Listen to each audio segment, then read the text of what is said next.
안녕하세요. 방콕에서 부동산 에이전시 운영 중인 권아저씨입니다.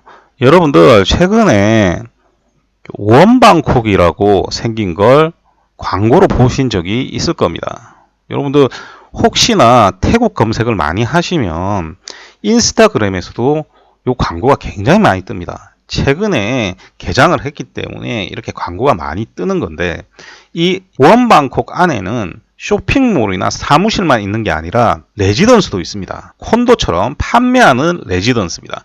여기서 여러분들이 레지던스와 콘도의 차이를 굉장히 헷갈리는 경우가 많습니다. 사실 원래 레지던스는 콘도처럼 사고 파는 게 아니고 호텔식으로 운영을 하는데 콘도처럼 빌려주는 겁니다. 그래서 서비스 아파트먼트라고 보시면 됩니다. 그런데 이제 고급 콘도들 있지 않습니까? 고급 콘도들도 그냥 레지던스 붙여가지고 판매를 합니다. 그러면 레지던스처럼 서비스를 해주는 것도 있고, 또 그냥 럭셔리 하니까 이름만 레지던스라고 붙인 경우도 있습니다. 그래서 요거 조금 혼돈을 가지시면 안 됩니다. 그래서 예를 들면 이렇게 원방콕 안에 있는 레지던스처럼 콘도인 경우도 있고, 한국 분들 숙박 많이 하시는 곳 중에 137 필라스라는 곳이 있습니다. 여기가 레지던스가 되어 있는데 여기 보시면 가격 나와 있지 않습니까? 그래서 이거는 호텔처럼 되어 있는 레지던스다, 이렇게 보시면 됩니다. 그래서 요거 이름만 같다고 해서 똑같은 게 아니고요. 구분을 지어야 될 필요가 있습니다. 그런데 지금 이 원방콕 같은 경우는 앞에서 말씀드렸듯이 안에 레지던스도 있죠. 그래서 보면 그림만 봐도 끝내주지 않습니까? 이거 실제 사진인데. 그래서 가격이 굉장히 비쌉니다. 그냥 기본이 한 40만 밭, 제곱미터당 40만 밭 정도 되고요. 좀 비싼 거는 70만 밭 넘어가는 것도 있다고 알고 있습니다. 여기서 왜 있다고 알고 있냐면 제가 관심이 없습니다. 여러분들 중에서 이 콘도를 사실 분이 없다는 것도 관심이 없는 부분이지만, 실제 관심이 없는 부분은 여러분들이 사서도 안 되는 콘도기 때문에 관심이 없는 겁니다. 자, 이걸 제가 한 4년 전에 이제 공사를 하기 전에 이제 펜스만 막 쳤을 때 어떤 분이 연락이 와서 요거는 안 파나요? 하고 물어보더라고요. 저는 개인적으로 그분이 실제로 구매를 하실 수 있는 분이라고 생각은 하지는 않고요. 어디서 들은 거라고 생각을 합니다. 왜 그러냐면 가격을 보면 살 수가 없고요. 구조를 보면 살 수가 없습니다. 왜 이 얘기를 하냐? 이 콘도는 리스홀드입니다. 한마디로 말해서 여러분들이 중국이나 베트남에 아파트 살 때 리스홀드로 사게 되죠. 몇십 년 동안 빌리는 거 있지 않습니까? 그 형태입니다. 요게 장점은 있습니다. 이제 프리홀드는 전부 다 돈이 외환으로 송금이 돼야 되지만, 리스홀드는 그냥 밭으로 사도 됩니다. 그렇기 때문에 해외에 돈이 많으신 분들은 그냥 가지고 와서 그냥 사도 되고요. 계좌 있으면 코인으로 가지고 와서 계좌로 넣어서 바꿔서 사도 됩니다. 하지만 문제가 뭐냐? 리스홀드이기 때문에 여러분들이 사면 굉장히 큰 리스크를 가진다는 겁니다. 원래 일반적으로 리스홀드는 실제 프리홀드보다 가격이 싸야 됩니다. 그런데 방콕 같은 경우는 리스홀드가 가격이 더 비쌉니다. 또 대표적인 리스홀드 보여드리면, 여기 보시면 두시 센트럴 파크라고 있죠. 여기 보시면 두시 센트럴 파크가 있습니다. 바로 옆에 있죠. 여기 지금 요즘 여기 실롬역에 가시는 분들은 앞에 공사하고 있는 거 보이실 겁니다. 여기도 가격이 40만 밭 넘어갑니다. 자, 그런데 여기도 리스홀드입니다. 이 리스홀드인데 그러면 왜 방콕의 리스홀드는 사면 안 되는가? 중국도 그렇게 사고 베트남도 그렇게 사는데 왜 방콕은 안 되는가? 이 부분에 대해서 우선 말씀을 드리겠습니다. 이 부분은 예전에 한번 얘기를 드렸습니다만 다시 한번 복습하는 의미에서 이야기를 해 드리도록 하겠습니다. 자, 여기 리스홀드가 원래 지방 같은 경우는 프리홀드보다 싸다고 했지 않습니까? 근데 지금 보시면 가격들이 프리홀드 가격보다 비싸죠. 왜 그렇겠습니까? 위치를 보시면 여기가 어디입니까? 제가 집값 제일 비싼 지역이라고 여러 번 말씀드렸습니다. 그러니까 당연히 가격이 비싸겠죠. 그리고 규모도 크죠. 그렇기 때문에 가격이 비싼 겁니다. 만약에 이걸 프리홀드로 나왔다, 가격이 더 비싸지는 겁니다. 자, 그런데 문제가 뭐냐? 이렇게 비싼 지역에만 리스홀드가 생깁니다. 자, 여기서 리스홀드가 중요한 부분이 뭐냐면 리스홀드는 토지 소유자가 굉장히 중요합니다. 그러니까 이 리스홀드를 방콕에서 지을 때는 그 프로젝트가 만들어지는 토지를 사실상 소유할 수 없기 때문에 리스홀드로 판매를 하는 겁니다. 보통은 자기 땅이 아닌 경우가 많습니다. 그래서 이걸 빌려가지고 다시 만드는 거죠. 그래서 방콕에서는 리스홀드를 사시면 안 됩니다. 무슨 말이냐? 지금 원방콕 같은 경우는 59년입니다. 보통 리스홀드는 30년입니다. 그리고 2번 갱신이 됩니다. 그럼 이건 갱신을 명시할 수 있습니다. 그래서 90년까지 됩니다. 그런데 왜 59년으로 딱 돼 있을까요? 이게 자신들이 토지 소유자가 아니기 때문입니다. 그러니까 이 토지 소유자가 허락한 기간이 사실상 30년 해서 60년밖에 안 되는 거죠. 그런데 왜 59년이냐? 이게 완성되는데 시간이 딜레이 된 겁니다. 그러니까 허가받고 그 허가받은 시점에서 딜레이가 됐으니까 1년을 까먹은 겁니다. 그래서 59년이 된 거고요. 두시 센트럴파크 같은 경우는 현재 28년 30년이니까 58년이 돼 있는 겁니다. 자, 여기서 문제가 뭐냐? 60년으로 계산을 해봅시다. 60년으로 계산을 했는데 내가 15년 살다가 이걸 팔게 됩니다. 팔게 되면 그 사는 사람은 다시 60년을 받을까요? 아닙니다. 45년밖에 받지를 못하는 겁니다. 그래서 이런 콘도들은 몇십 년 갑니다. 오래돼도 그렇게 가치가 쉽게 떨어지진 않아요. 왜 그러냐면 워낙 비싸고 잘 지었기 때문에.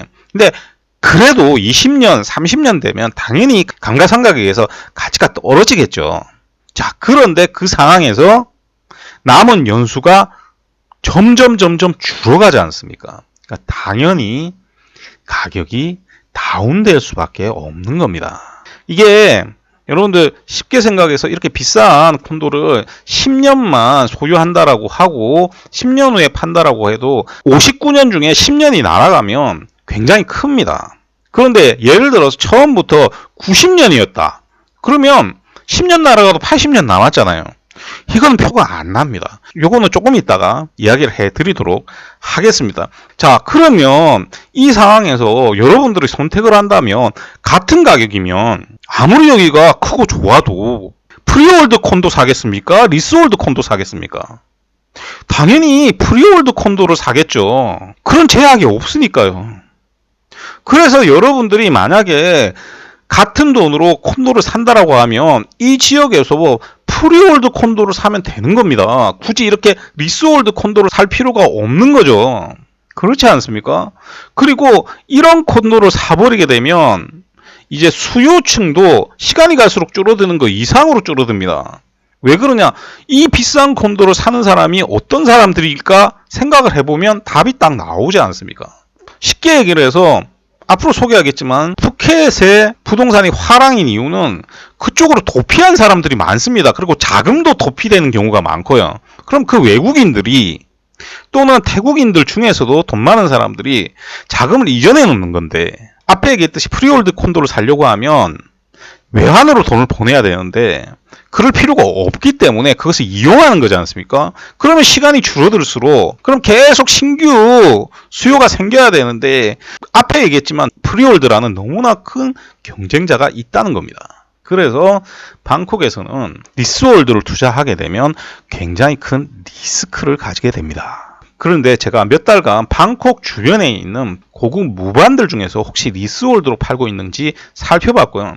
파타야 쪽에서도 고급 무반 중에서 리스홀드로 파는 게 있는지 한번 확인해 봤습니다. 없습니다. 이게 왜냐하면 프리홀드 콘도가 너무 많기 때문에 일어나는 현상입니다. 그냥 안전하게 프리홀드 콘도 사고 말지라는 생각을 가질 수밖에 없습니다. 왜 그러냐면 지금 외국인 비중이 아무리 늘어나도요. 콘도의 외국인 비중이 30%가 안 됩니다. 그걸 여러분들이 생각을 해야 돼요. 만약에 이게 리스홀드로 판매하는 게 가능하다라고 사업자가 생각을 한다라고 하면 한정된 지역에서 정말 많은 외국인들이 막 사야 됩니다. 막 때려 사야 돼요. 그러는 데가 어디냐면 푸켓입니다. 그래서 푸켓의 리스홀드는 앞으로 소개를 해드리겠지만 방콕하고 다릅니다. 지금 우선 산실이 들어가 보시면 살펴보면 여기 푸켓, 여기도 푸켓입니다. 이거 여기도 푸켓이죠. 지금 산실이는 방콕에 잘 안 짓습니다. 요즘 그냥 지방에다 짓고요. 방콕에는 이렇게 저층 콘도 요게 외부 회사에서 프로젝트로 만드는 겁니다. 그래가지고 가격도 무지 비싸요.